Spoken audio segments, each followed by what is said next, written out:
A great pleasure to be here. The reason I'm here is because Arup have carried out a significant research project over the last 5 years or so to identify the drivers for change in the world. And I was asked by the Institution of Civil Engineers about 2 years ago if I would do a global lecture tour on a subject of my choice. And as that period was the lead up to the Copenhagen Climate Summit, which was last December, I thought it'd be rather good if I could make it around the world ahead of the Copenhagen Climate Summit, actually analysing whether it's possible to live on the planet sustainably. And these were the three questions I thought I would ask. Actually, the bottom one is a series of questions. So fundamentally, I wanted to examine, is it possible for 9.5 billion people that we'll have on the planet in 2050 to live in a sustainable way? Indeed, what does that mean? And if it is possible, what policies and investments are needed in every country of the world, in both developing and developed countries, to actually achieve that? And then how might cities develop and be changed to actually meet that transition, which I call the ecological age of living on the planet. And I'll explain in a minute where that term comes from. It actually comes from a Chinese context. So why me, and why Arup? Basically, Arup is a consulting company that is a mutual society, effectively. It reinvests its profit in shares to the staff and in research and development. And it believes in trying to create a better world for people. So it uses its research and development to try and move forward the sharp end of thinking and change in relation to that. And the drivers of change that we did global research on was the evidence base I started to use for this research. So I had a very large evidence base already from Arup connected to others. And if you want to look into that evidence base, if you go on to www.arup.com, you can find a written peer-reviewed paper which is about 30,000 words with 150 references with all the evidence base what I'm about to tell you. I've taken this show on the road. I've been to 23 countries, so I'm not going to present what I did in 23 countries, but I'm going to try and give you some nuggets of feedback from what I discovered on my trip. Basically, this model, which China still thinks, or a lot of people in China still think this is the model for the future development of cities, is a failed model. And the reason it's a failed model is not exactly what's in the foreground, it's what's in the background. The idea that you have a downtown area of a city with high density, but the rest of the people are living in very low density conditions. We now know that that paradigm of development, requiring huge amounts of fossil fuels to make it work, is not sustainable because that living condition is polluting the air, the soil and the water on the planet, is depleting resources so quickly that we are effectively destroying the living conditions for a lot of organisms on the planet. So we now know that this doesn't work, and I'll talk about economics in a minute in relation to that outcome. The reason it doesn't work is because that very thin ecosystem that surrounds the Earth, the atmosphere around the Earth, which is extremely thin, is being polluted and is changing the behavior of the planet, as you know. And that little thin layer keeps us in a very stable condition, but we can either go too hot or too cold really easily, and we're just not taking account of that. We're probably burning about 1 million years of stored fossil fuels. We're throwing that carbon dioxide into the atmosphere every year now, and it's still accelerating, and that really is destabilizing things. And the IPCC say there is a 50% probability of around a 4 degrees centigrade rise in Earth temperature by the end of this century, which effectively would, in most scenarios, probably would actually destabilize human life on the planet. When I went to Copenhagen, right after the East Anglian debacle on the emails and all that stuff, everyone was saying, you know, the climate skeptics are going to start to destroy this argument, but you can't destroy it. It's absolutely true that that's what's happening. And within about 2 hours of arriving in Copenhagen, the new research had come out on the global temperature conditions in the last year, and they're on track for the predictions. And that whole skeptic argument wasn't present at Copenhagen at all. There were 192 countries negotiating around this common issue, and 120 leaders turned up at the end, and they didn't turn up there believing this wasn't a problem. They went there because they're very concerned about it. They didn't reach an agreement, which was very disappointing. But nevertheless, everywhere I've been, there is a common understanding that we've got to start living differently on the planet, but it isn't just about changing that atmosphere around the Earth. It's this issue as well, that as the population has grown and our lifestyles have become more what we think is successful, we are consuming more and more of the Earth's resources in order to live. And you can express that in terms of ecological footprint, which is the amount of land needed to provide our energy, to provide our water, to provide our resources and our energy, and absorb our waste. And as the population has grown over the last 100 years, we've gone from having on average about 8 hectares of land per person to only having around 2 hectares. And we're living as if this hasn't happened. We're living in complete denial of this issue, but this is really straining all the ecosystem. It's straining the natural resources. It's straining the real resources we're using and making them increasingly expensive. And it's squeezing out our ability to grow enough food, which I'll come back to in a minute. And therefore this is another issue we have to address, and we have to get down to 1.5 hectares in 2050. This is the average sort of ecological footprint per person in different cities around the world, and you can see in Europe we're living at about 6 hectares per person, which is about 3 planets worth of resources, and in America 4 or 5 planets worth of resources. But in China, which is a country I now want to come to straight away, where they are consuming on average around 2 hectares per person. Now that number is growing at about 3 or 4% a year because of urbanization, because of the materials they need to urbanize, and because of the living lifestyle choices people are making. Now 3 or 4% doesn't sound much, but actually that means they have to find 93 million hectares of new land every year to support the urbanization of cities in China. And China knows now, because it can't buy Rio Tinto mines in Australia, it can't get enough resources in Vietnam and Africa and South America, it knows that it cannot buy those resources at the right price for much longer. So if it continues in that way, it's going to be unsustainable for the Chinese economy. So China has realized it's got to move to a new paradigm of urban development, which they call moving to an ecological way of living in harmony with the natural world and using resources responsibly. And that's where I get the ecological age from. It's from a speech by Hu Jintao at the 17th Party Congress in November of 2007. And so I've used his speech. So basically, what are the economics about? Well, the economics at the moment are as we use GDP as a measure of success, and that success means that we drive GDP ever larger, and we destroy the ecosystem that supports our life, which we all think is successful at the moment in our current metrics. So when you pick up the Financial Times and you see it's great that the American consumer's consuming again, and that's happening, we still think that's successful, which is clearly utter madness. And I have no doubt that the financial crash was the real signal that this model is a dead model, and we have to find a new metric for success. And the Young Foundation have just, if you haven't seen it, it's a great little book on happiness and well-being, which was published literally a couple of weeks ago. And in that book, it gives all the information very, very clearly that as GDP is growing in developed countries, well-being and happiness is going down. So actually it's very clear that even at our level of understanding, we are driving things completely for a diety. And the sooner we get to understand. So what is a successful model?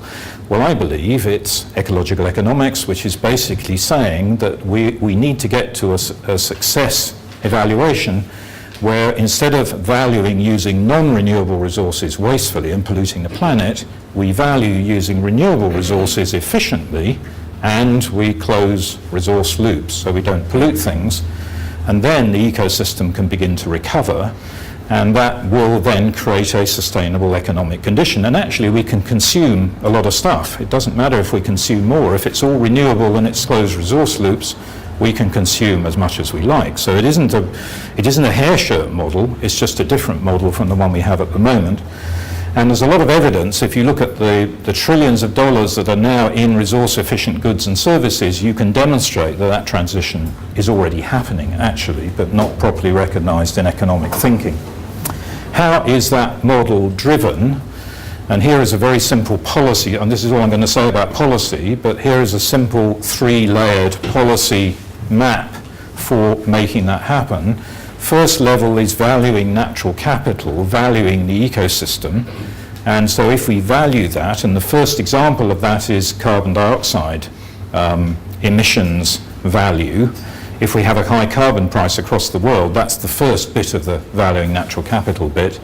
And there are many other examples, rainforest destruction, etc., which were discussed at Copenhagen. So that's top level. What next level is that we have to make sure in this new economic model that there is a fair distribution of renewable resources. That isn't a solution just for rich people. That actually we can get a fair distribution that means that poor people can actually get access to resources too. And pension funds, employee-owned share schemes, many other ways will, I think, come in to actually engage those types of transition processes.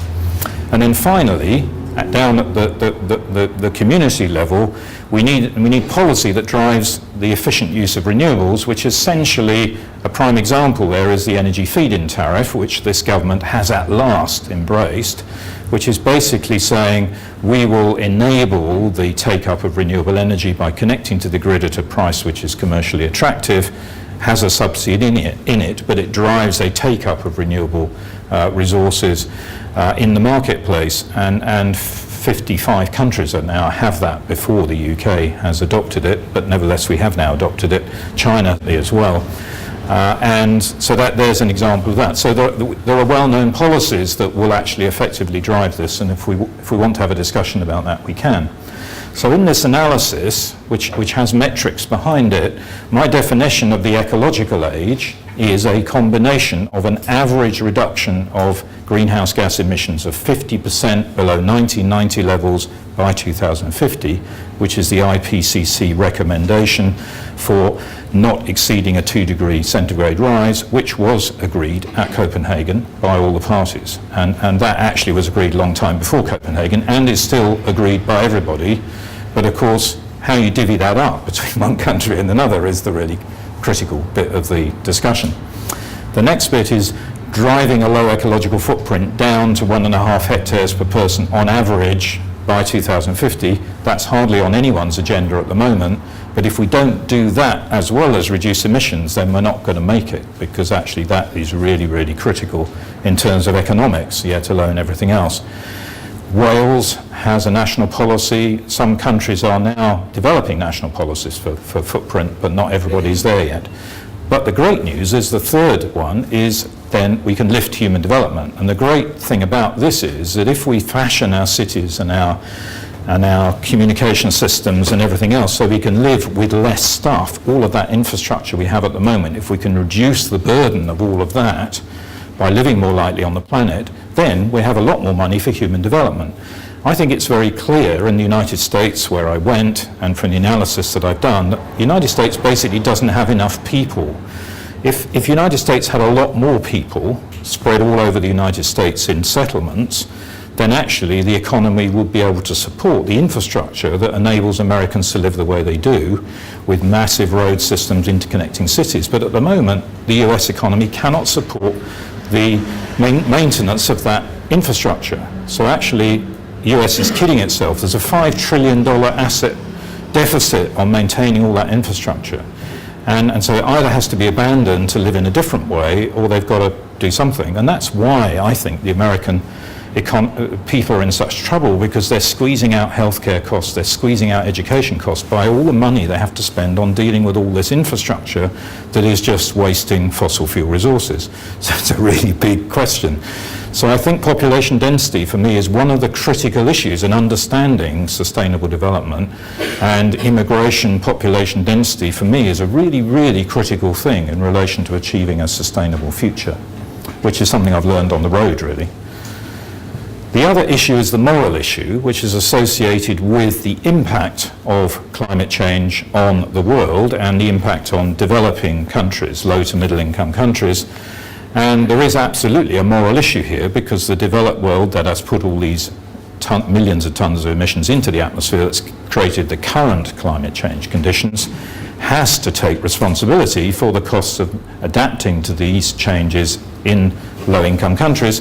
And as you know, that was discussed extensively in Copenhagen. And another one of the successes, I think, is that what I call climate justice, in dealing with that and creating money for that, is now agreed in principle. And indeed, the sum that Gordon Brown put on the table of 100 billion a year by 2020 is sort of agreed, not quite agreed where it's going to come from exactly, but in principle it's not very much actually when you're talking about this sort of problem. These are the numbers of people estimated to be impacted by climate change going forward, compared in brown with the number of people in the developed world. So it is a complete mismatch. And one of the things that came out of Copenhagen was that the Maldives and other countries that are immediately going to be impacted have a very loud voice on the global stage. And I think that's a really good thing. And I think Africa and the Maldives and Bangladesh and places like this are going to have a very strong voice going forward, because we will not be able to ignore the terrible things that are likely to happen. Even if we get to 2 degrees, there's going to be desperate loss of life in those countries due to storms and floods. So that's a really important moral issue. In terms of a framework for analysing cities going forward for this transition, I've been using biomimicry, and if you haven't read the book, please read it. Janine Benyus's book, Biomimicry, is the best read you'll ever get in understanding a transition from an industrial model to an ecological model, living in harmony with the natural world, using natural systems, and understanding the efficiency with which other organisms have fashioned a life sustainably on the planet. And it has those 10 facets to it, which I'm going to go through as I describe some of the solutions in cities. And I'm going to show some videos at the end, which hopefully will bring it to life for you. But we don't do any of these things. In fact, we do the exact opposite of most of them, which is why we're in such trouble. And we need to do these things really quickly. And there are some great headlines there for us to grab hold of, and we're using those to fashion things forward. People want an even shorter description of what it means. And so I've come up with this phrase, which we could discuss for the next 4 hours, but we haven't got time. But if you want a single phrase, it's smart, responsive simplicity. Smart meaning full of intelligence and adaptability and responsibility and able to respond. Responsive meaning that there is actually an adaptability and way of responding to natural changing conditions within the infrastructure system. But the key word here is simple. Now, simple doesn't mean a lack of interactive systems thinking, but it means simple relative to where we are now. Because in a building like this, typically anywhere in the world, you'll seal the windows, you'll air condition it to keep the noise and fumes out of the traffic, for example, which means you use more energy, because one fossil fuel problem out there creates another fossil fuel problem in here. If we have quiet, clean electric cars running on renewable energy, which don't make any noise and don't pollute the atmosphere, then the buildings can be naturally ventilated and you don't have to have heavy facades. That's an example of simplicity in a new way of thinking about cities. And so actually this is very exciting. And here's another bit of the story. When I went to Japan, I couldn't work out why Japan as a country has driven a resource productivity improvement of 40% over the last 10 years. The amount of stuff going through Japanese economy has gone down by 40% in only 10 years by national policies, which is why all the products you get from Japan are so efficient. But their emissions and their energy consumption have gone up. So when I went to do my presentation there, I couldn't figure it out until I realized they're doing smart, responsive complexity. All their cities are getting more and more complex. They're having more and more devices in the homes, more and more stuff, even though they're all efficient. And they're not doing the systems evaluation and collapsing down of things. And I presented that in Japan, and a number of very eminent professors said, I think you've probably said something very profound about the nature of our thinking in Japan, that we need to start thinking very differently about systems, thinking of the way resources are managed in our cities, and maybe improve them that way. And actually, of course, Japan has now announced a dramatic reduction in targets for its its CO2 emissions, and it will not be able to do that without addressing that issue, in my view. So let me start down this table by talking a bit about diversity and cooperation. I was at a meeting last night, and if you want some really good feel-good in this, you have to start with communities and people, because none of this will ever change unless individuals all over the planet start to live differently. And one of my roles in London is on the London Sustainable Development Commission, and we kicked off an idea of saying, let's find people in communities who are trying to make change happen and are not doing it because of the difficulty of working in a complex city system. So about 5 years ago, we identified these 15 people, and we gave them a bit of publicity, got the mayor to shake their hand, and Michaela Crimmen from RSA's here, and a few other people you might know. They had a work program, and they started to succeed. They started to network with each other. We then had another 15 people 18 months later, and last night we launched another 15. So we've now got 45. And these people are doing some of the most amazing things that I've ever seen in my life all over London. So there are now 45 people working in communities on food projects, energy reduction projects, waste recycling projects, getting more money out of the benefit system for people in London, etc., etc., etc. And it's a completely fabulous idea. So one of the important things that diversity and community engagement and community empowerment is a very fundamental and exciting part of this process. And we now know it works, at least I know it works now, which is very exciting. And there is no better way of starting a project off. So if you want to go and find out who they are, go to londonlsdc.org, London Leaders, and you'll find them all there. And you could even invite them and come and talk if you want, find out what they're doing. Now, in terms of working in developing countries, I'm going to use an example here of our work in China, because I have this fundamental belief that we're not going to make this change quickly enough unless we embrace the cultural roots of our society all over the world. So when I've been on the road, I've discussed this, and we have some examples of using what we call cultural planning to engage communities. You won't be able to read this, but this just comes out of the stuff we did in China. But basically what it is, and we're going to do this on the Indian Institute for Human Settlements work, is you start with 3 dimensions of culture. One is a relationship between people and the natural world in a place, the history of that. One is a relationship between people in a place, and the other is a relationship between people and the land in a place. And if you research those 3 dimensions before you engage a community on any change project, you use local artists, local historians, local archaeologists, local poets, art, and everything else, and you get a wonderful portfolio of evidence and cultural route that you can begin to work forward from to actually engage change forward. And we find that to be a phenomenally exciting and good way to work at a project level, and one engages a whole lot of people. Now, when I went to South Africa and gave this presentation, I talked about cultural planning, and I was very explicit and perhaps dangerously so, saying I think the tribal roots of culture in Africa are really important for us to get back to the way of living in harmony with the planet that the colonialists basically destroyed in their efforts to create a better life for people. And basically everyone was very excited about that, but then I got phoned up, actually emailed by a professor at Pretoria University in ecological economics, who said to me, do you realise how profound that was? Because we have now done work on the Cambrian period of the Earth's history and found that in that period when human beings started to operate on the world for the first time only in Africa, there was an explosion of large mammals and biodiversity. Do you actually realise that the cultural roots of human society were a period when actually human beings found a way of exploding biodiversity and increasing number of mammals that they could feed off? You know, that was actually how we started off. So actually, you know, there's no reason why we can't replicate that again. You know, why can't we actually go and recreate an explosion of biodiversity and all of that in order to actually be more sustainable? Which I think is really inspiring, because I think a lot of people don't think that way, but we know that that's possible. There are many, many examples.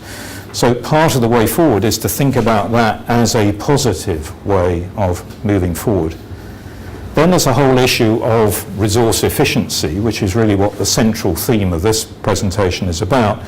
And there we have to consider the critical issues of water, raw materials, food and energy, which to some extent are interconnected, but are fundamental to being able to live sustainably on the planet. This graph, some of you may have seen before, is a history of our energy consumption per person as this magical GDP number has grown in different countries around the world. And it's all back, this isn't current GDP, this is a historic level. I think, I can't remember what the baseline is, it's 1995 or something, so if the numbers look strange, it's because it goes back to a base earlier. But it's accurate. And as you can see, the USA, and actually the red one is Australia, have mastered the art of maximising the energy consumption per person. And why have the USA got double the energy consumption per person compared with the European Union and Japan? It's very simply to do with urban density, because that difference is mostly to do with transport and transport energy, low density cities, and almost doubling the energy consumption because of that. So developed low and middle income countries, which are like China, which are at this point in their cycle still a really relatively poor country, China has now embarked on this dotted line trajectory. It's invoked an energy intensity reduction process, and if you remember the Copenhagen negotiations, they turned that into a carbon intensity target, which I can tell you from having worked out the numbers is not a decarbonisation at all. It's simply an energy intensity figure without any reduction in carbon intensity at all, really. So they're not proposing to shut any coal-fired power stations in that number. But they are proposing to go on a line for living in cities which no other country has ever achieved, and very few other developed cities have ever achieved, which has to be applauded. And our work in China has been to try and fashion what that model actually is in order to go forward. Every city in China has now got targets to get onto that line, so mayors don't get promoted in China unless they're following that trajectory. When I went to Hong Kong, I actually worked out where Hong Kong was in relation to its energy efficiency and discovered that Hong Kong isn't far off that line, and which is utterly remarkable if you know it, but it's because its transport energy is incredibly low because of the way people live in Hong Kong. They all use the mass transit, very low energy consumption, very low car use, and living in quite small apartments. And so, having given this presentation in Hong Kong, everyone's got very excited and are now really refashioning the repositioning of Hong Kong in China as partly as a demonstration. If buildings are retrofitted to reduce their energy consumption, if the grid is decarbonised in Hong Kong, then actually Hong Kong could be probably the most resource efficient city the world will ever have, actually, probably, because of its configuration.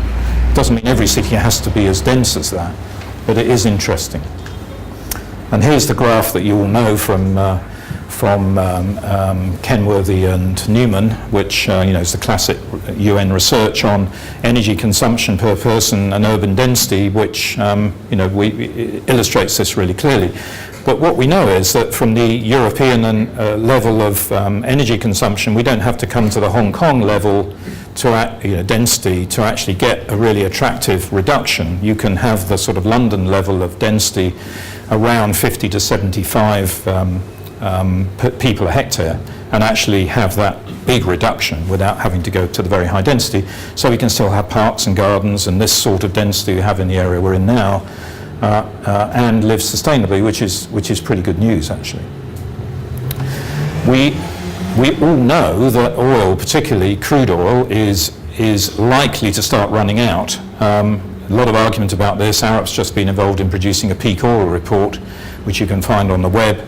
But we're envisaging that probably between now and about 2015, we're going to pass through a point of probably the maximum crude oil production that we will ever have on the planet. It's likely to start reducing after that, but it may, there may be other bits where it reduces and comes up again, but we don't think it'll ever get back to that peak. And the oil demand, particularly from development in India and China, is going up remorselessly despite the recession. And therefore we're going to have a situation where oil is going to start to run out, and we have to start thinking about a sustainable way of living on the planet without oil by 2050. In principle, gas will probably go on to about 2070, 2080, and coal will probably last 200 or 300 years, which I'll come to in a minute.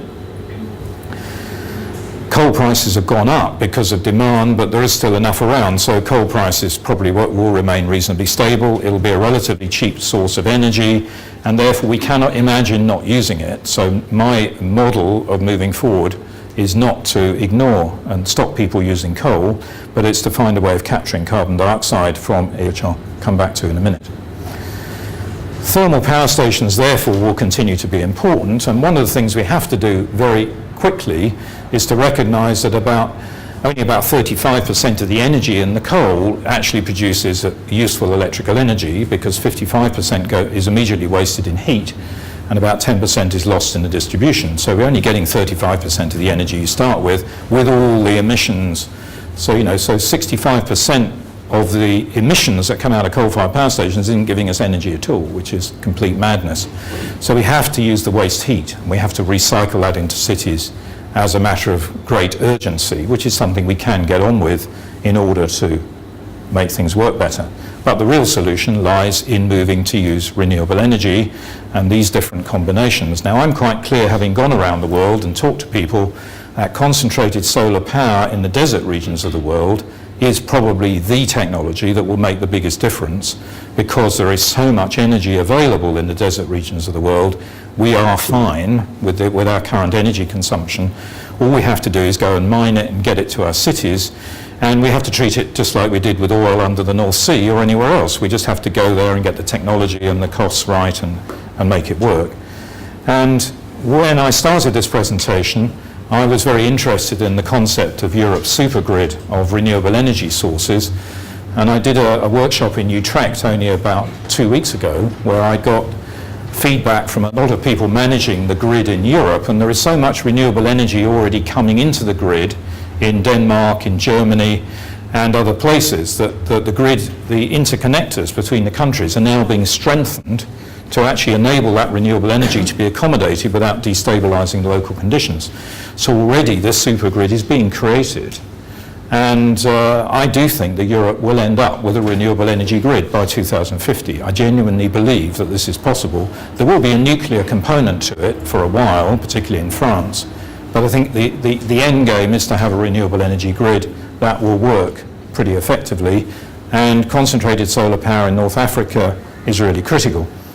The US could do the same thing. The US has lots of land, as I said, it didn't have enough people, but the opposite side of that coin is loads of land, lots of solar energy, lots of wind energy, so the US can do the same thing. And there isn't really any doubt that if the US set its mind to do this, it could run itself on renewable energy too, and Obama is gently moving in that direction.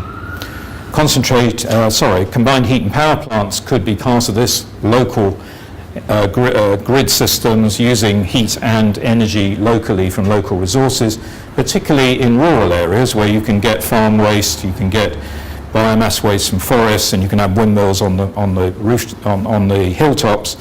Rural areas can have their own power station, and actually the community can make loads of money out of that by selling it to the cities. That model, I think, is coming. One thing I've learned on the road as well is that most people now think, the people who are really advanced in their thinking anyway, think the electrical grid is going to be like the internet. We don't think about the internet now providing us with little bits of electron data. We think about it providing services.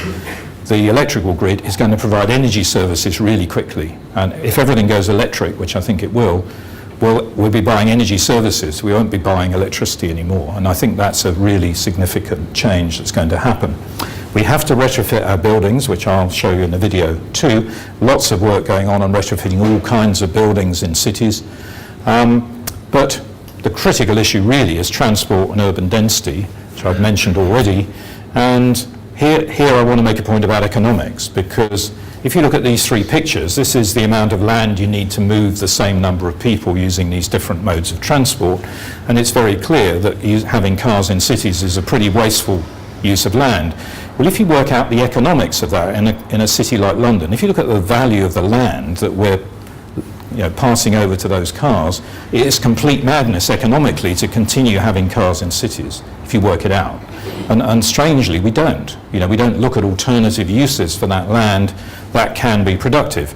A simple example is if you shut a road just for buses and you open the pavements for cafes, you get more economic value out of the land just in that simple way, and that creates economic value. But you can do it in much bigger ways. So that is getting cars out of cities is really important. Now you would expect China to have thought through this really carefully if it's going to make this transition. And if you want to actually look up the leading thinking in the world on this subject, do get a copy of this Sustainable Urban Mobility and Rapid Urbanization research report done by Tsinghua University, which is the first report ever done in the world on this comprehensive analysis of how you work out economics, land use density, climate change, energy, security, vehicle technology. The whole shooting match was examined in 4 years, and I was at the launch of the report. And the conclusions from that in China is that all city development has to be public transport led, which is absolutely not what has happened up to this point. But I know, because of the work we're doing in China, that has now flipped. And all of our projects in China now are public transport led development projects. They're thinking about electric traction, both for inner city metros, but also for high-speed railways. They're talking about, instead of importing more and more oil for cars, they're talking about turning coal into different types of fuel, capturing the carbon at the same time, and then transitioning to electric vehicles by around 2050. That's what the report recommends. So that's a sort of idea of the way that will work. Now, a lot of people say, well, that's all rather hard, but here is Seoul, and I was hosted in Seoul by the engineer who made this happen. This isn't, this is real. This has happened.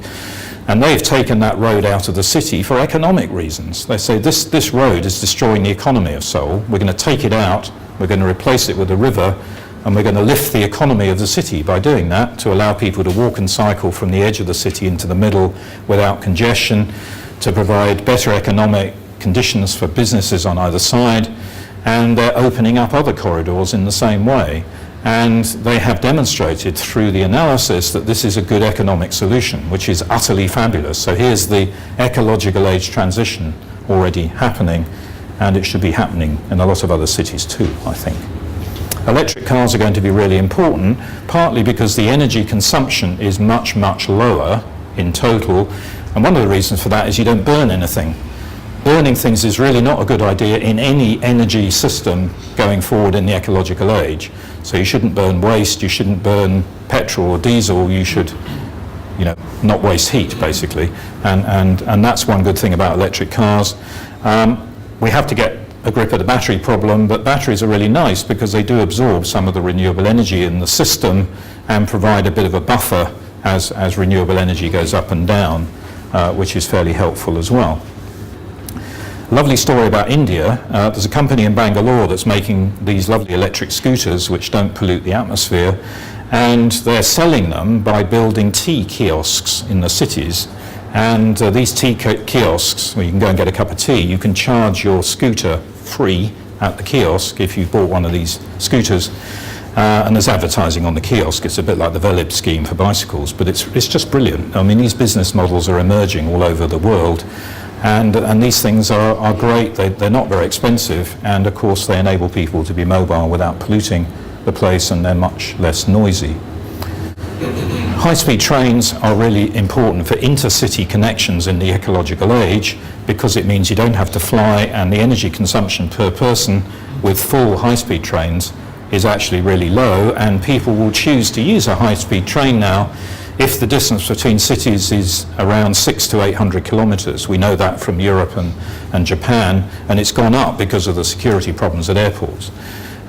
This year alone, China's investing 7% of its GDP in high-speed railways in 1 year. 7% of its GDP, which is utterly phenomenal, considering that the economy is growing by 8 or 9%. So its stimulus package has been in high-speed railways.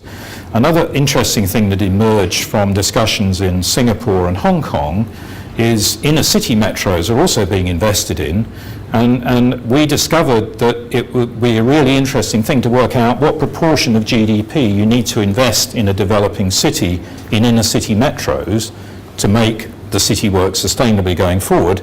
and I've now got the number. I got it yesterday, I can tell you. I haven't told anyone else this number. But Hong Kong, right through its history, has invested between 1% and 2% of GDP every year for 25 years in its mass transit system. And that's really, really interesting, isn't it? Because that has created a sustainable city. So any city in India or China or anywhere else now should be told, you should be investing 1 or 2% every year of your GDP in transport systems, efficient electric transport systems. For me, that's a really profound bit of knowledge which comes out of this sort of analysis. Now, before I get to the videos, I want to just talk about food. This is the graph of availability of food per capita, and as you can see, in about 1985, it started to go down. Malthus's prediction that we would eventually not be able to produce enough food started to come true in 1985, partly because our farming practices of using more and more fertilizers and not replacing carbon and so on and running out of water are all allowing this to drift down. So any sustainable solution has got to address this issue, and therefore connecting cities and the rural land and food production become really absolutely critical going forward. And of course the result of running out of food is massive increases in prices. This was the spike that happened in 2008, where wheat went up 130% in 1 year. There were riots in Cairo.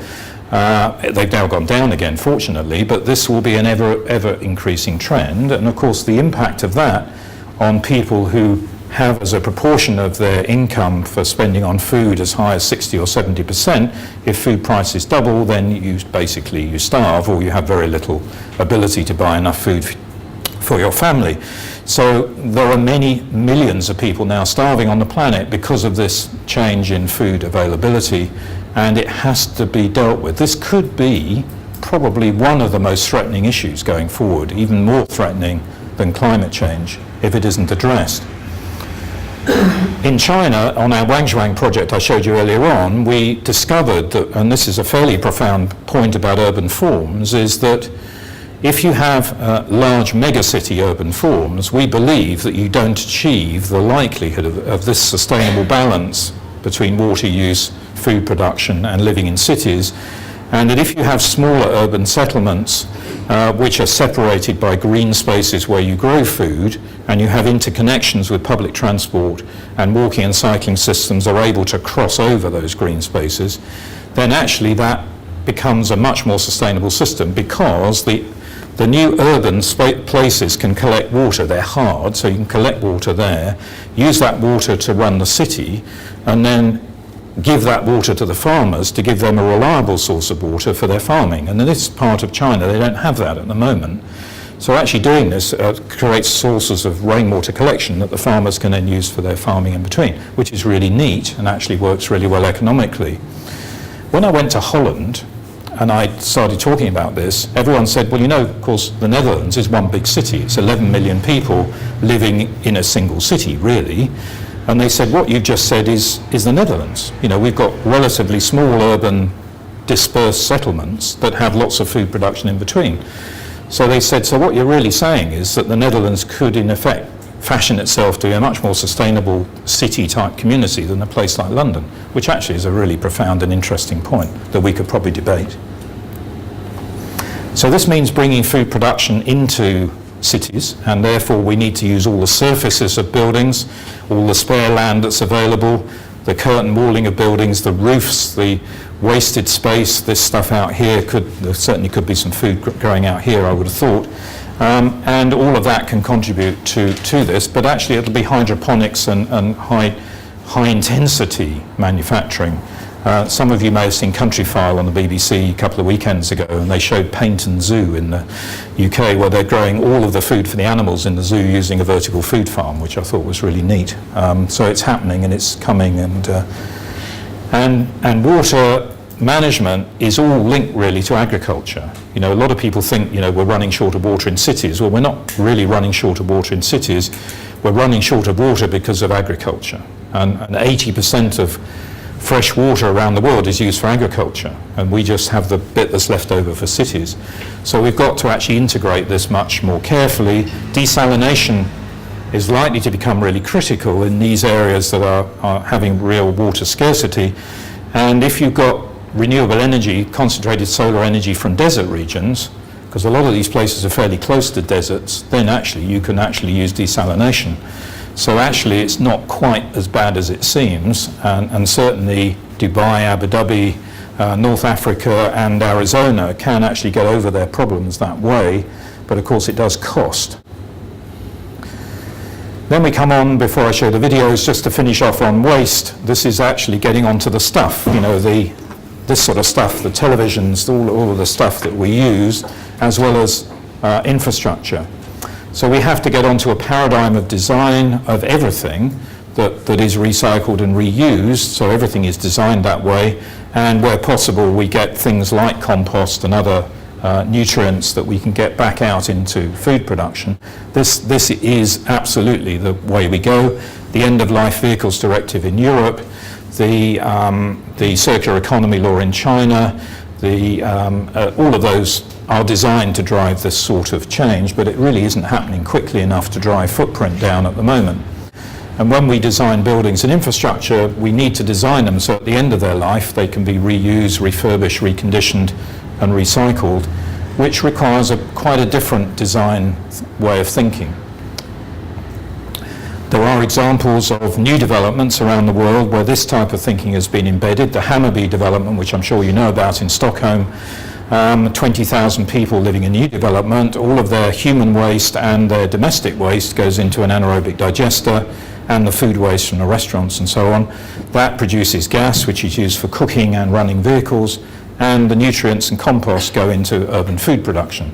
And there is a living example, works commercially, everyone loves living there, and that can be extended to new communities really easily. And then the critical issue that we're really focused on for the Indian Institute for Human Settlements and for Africa is not using steel and concrete and all that stuff, but using local materials, compacted blocks, wood from sustainable resources, bamboo and other materials, but fashioning beautiful cities and structures out of those materials in the way that John Oschendorf at MIT is doing. So getting an idea of beauty, which is about using natural materials and very simple recycling and efficient systems for living in cities, naturally ventilated, where we can build the most beautiful places ever imaginable, which we generally don't do very successfully using industrial systems. So that's what we're hoping to do on the IIHS project. And then finally, before the videos, just running on information, this is probably one of the cheapest and most effective ways of labelling communities to live in a sustainable way. And Cisco, IBM, Arup are all working together now on what we call urban information architecture, which is to take all the information systems associated with buildings, which is, as you'll see from the videos, virtual reality, 3D, 4D, 5D systems, integrated resource models, building information management systems, connect that up to all of the other systems in the city, the transport systems, the traffic lights, all of the stuff that's going on, CCTV, parking spaces, and creating a management system which enables people in real time to have really sustainable choices. So it gives you a real-time journey plan to use public transport where the vehicles actually are in the city when you want to travel, where the car park space is that you can drive to right now instead of driving around 6 loops around the car park. All of that sort of stuff really changes quality of life and reduces energy consumption, using local services, local materials and so on. So that type of intervention is something that can be brought in pretty quickly from where we are right now. And just a bit about delivery, a bit techie, but we think that integrated resource modelling is really critical. So all the transport energy waste models we have at the moment need to be connected up in the master plan process into an integrated resource system with a land use GIS-based model, and Arup has been developing that. We've used it on about 25 projects now and can be deployed at a city scale as well. And that then enables you to get a grip on the metrics of this type of complex interaction, and you can then start to optimize different land use patterns, mix of uses, transport arrangements and so on, which is the only way I think you can get to the eco-city model. So we've got two basic paradigms of cities to now think about in the videos. The first one is low to middle income countries, where I've been arguing in this paper we're talking about a transition from the agricultural age, particularly in India, to the ecological age directly. So don't go down the industrial route that China sort of edged into and is now trying to reverse out of. Go directly to the ecological route. We know how to do this because of the brilliant work that's been done in Curitiba and Bogota, because of the brilliant work that China's now starting to do on its eco-city models, and at the same time reduce ecological footprint, or not allow it to increase from its current level, which is, in India and China it's still about 2 hectares per person. Even in a city like Delhi, actually, it's still only 2 hectares per person. So it's not allowing that to increase as the city develops.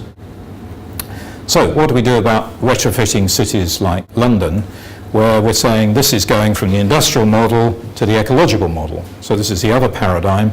How do we do that? On 2 videos, one for the inner city bit of the city, and then secondly for the suburbs, which is the really difficult bit.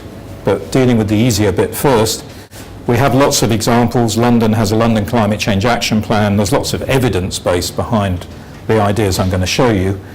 And remember, at the same time, we're reducing ecological footprint. And here, there is a really useful report, which again is on the London Sustainable Development website, which I showed you earlier.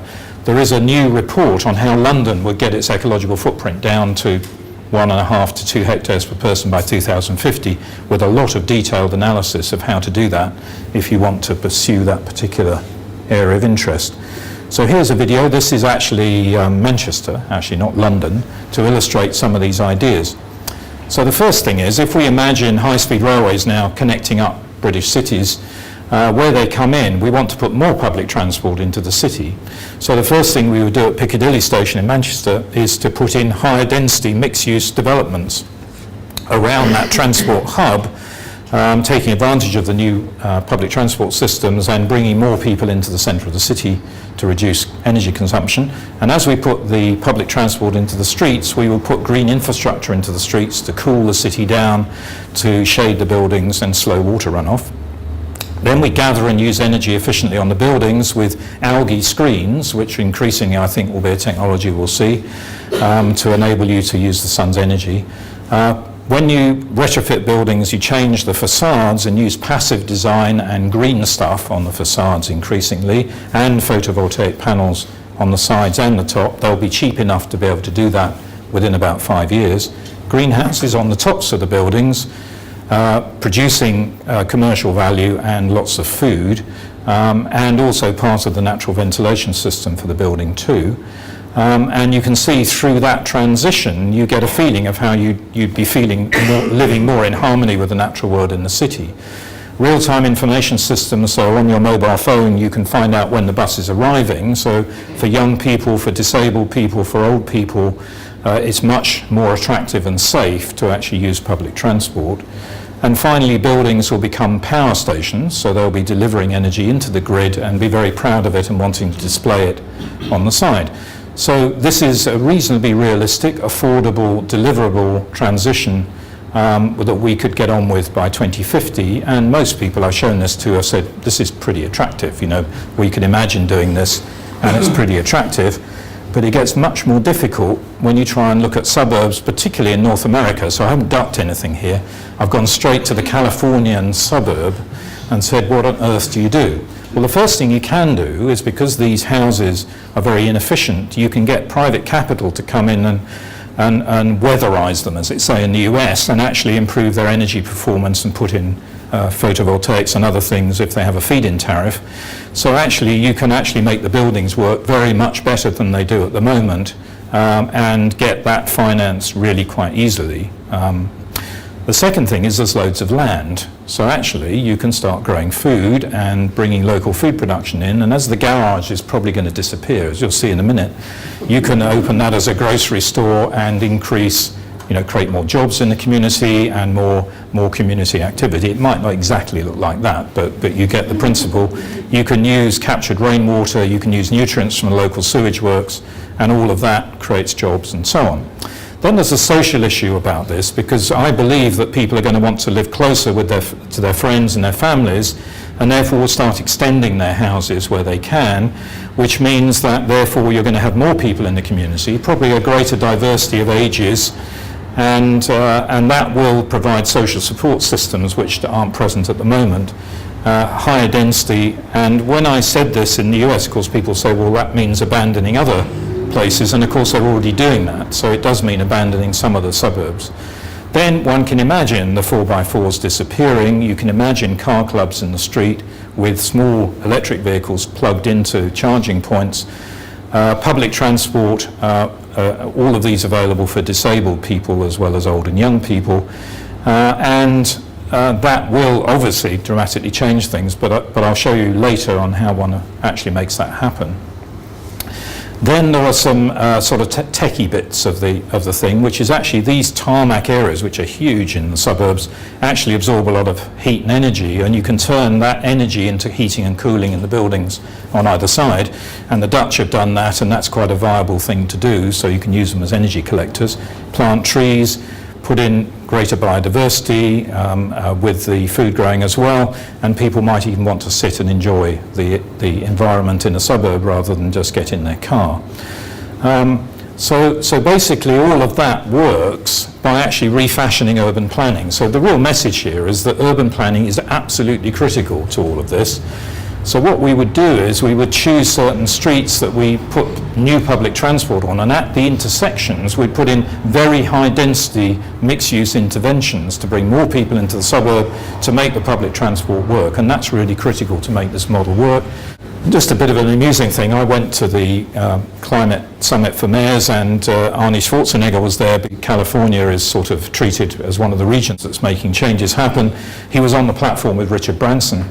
And Arne said, of course, I believe in practicing what I preach, so my Hummer is running on biofuels, and my swimming pool is being run on solar energy. So Arne's doing his bit, which I thought was great. And then Richard Branson stood up and said, we are undertaking the greenest space exploration program the world's ever seen, which I thought was, he genuinely said that with a straight face. So they're doing their bit.